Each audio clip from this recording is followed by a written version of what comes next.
उनका फेयरवेल है। हमारे यहाँ जब कोई रिटायर होता है, रिटायरमेंट की घड़ी आती है, जब उनको डिसमिस किया जाता है जनता की तरफ से, तो इस प्रकार से फेयरवेल में लोग जमा होते हैं।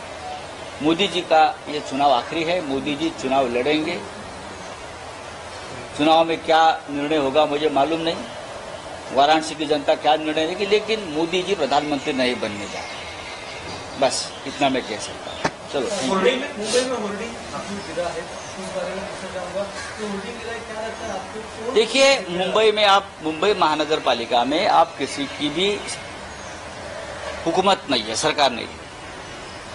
भारतीय जनता पार्टी एडमिनिस्ट्रेटर के माध्यम से यहाँ मुंबई महानगर पालिका चला रही है 3 साल से।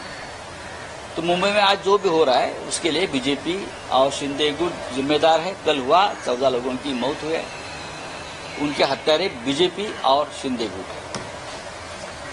हे तुम्हाला आवाज होते मी ठेवते, नंतर वर घेऊन जातो, ठीक आहे? याचा उत्तर द्यायला पाहिजे देवेंद्र फडणवीस यांनी। त्यांनी ताबडतोब या संदर्भात SIT स्थापन केली पाहिजे आणि या गुन्ह्यावरती गुन्हा दाखल करून याची चौकशी ईडीला दिली पाहिजे। त्यांच्यामध्ये थोडी जरी नैतिकता असेल देवेंद्र फडणवीस यांच्यामध्ये, ते आमच्यावर बोलतात ना, तुमच्या खाली काय जळतंय ते बघा, कसला धूर निघतोय। हे 800 कोटी आहेत, लवकरच मी अजून 800 कोटी 1000 कोटीची प्रकरणं नाशिक महानगरपालिकेतली देणार आहे। नागपूर महानगरपालिकेचा घोटाळा माझ्यासमोर आहे,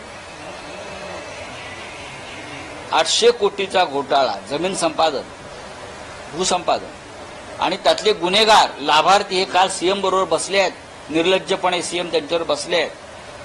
हा काय व्यवहार आहे? हा पैसा कुठे गेला? हे मनी लॉन्ड्रिंग आहे। PMLA कायद्यानुसार या ठक्कर, मनवाणी, शहा यांना अटक करून त्यांची स्टेटमेंट घेऊन हे पैसे कोणापर्यंत पोहोचले